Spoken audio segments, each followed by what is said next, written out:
I'm often reminded that Brahmins are at the top of this caste hierarchy. And I always say to them, okay, well, could you tell me the metric that you're using to measure top and bottom? And of course, there isn't one, because it's a complete nonsense. The only metric, and I mentioned this in my book, that I ever found which was consistently applicable was the level of threat to the colonizers and specifically to their religious missionaries. And the Brahmins were always the highest threat, as were the African witch doctors, as they were denigratingly called, as were the wise women of Europe who held the herbal traditions, the medicine traditions.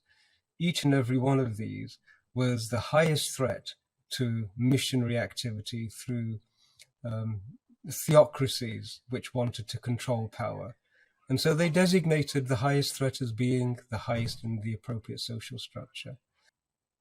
That's a great parallel you just described, between the Brahmins and the African witch doctors being at the top because they're top of being the highest threat to the colonizers. And it was a ready-made trope, wasn't it? You had these terrible women all across Europe who, remember, were responsible for original sin, which makes them all criminal at birth, a familiar sort of refrain. And what did you do? Designate them as witches. When you came across the same traditions of knowledge in the African areas, well, you called them witch doctors. You just transposed that same trope with all of its negative hatred. And that brand becomes a portable brand and applied it to the African knowledge traditions. And so, yes, the priests, the Bharatiya Brahmins and the educators, they were a logical next step in this march of madness. And that's why they're being so vilified and attacked today.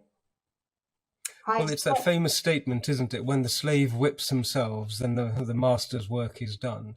And what we sadly have is a whole civilization. Bharat is still replete with people who are engaged in doing the master's bidding, even though they don't know that that's what they're doing.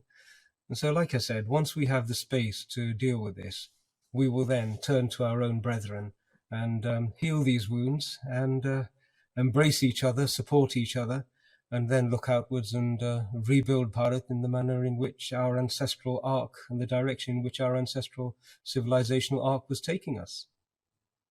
That's great. Such a positive way to end the discussion. Deepika ji, do you have any final closing thoughts before we No, conclude? I agree with Pandit ji that let India run itself would be a great way to. Indians are capable of doing it. They've done it for thousands of years. And I just wanted to add that also destroying the Brahmin, because so much of knowledge was not written down. You cut off a Brahmin's head, you can cut off the entire knowledge of a civilization, which has happened a couple of times in India. So that is why the Brahmin heads are important. And the vilification of Brahmins has been such a trope of trying to conquer India, which has been a constant sort of idea for the rest of the world for a very long time. Please remember to subscribe to us and switch on the notifications for this channel.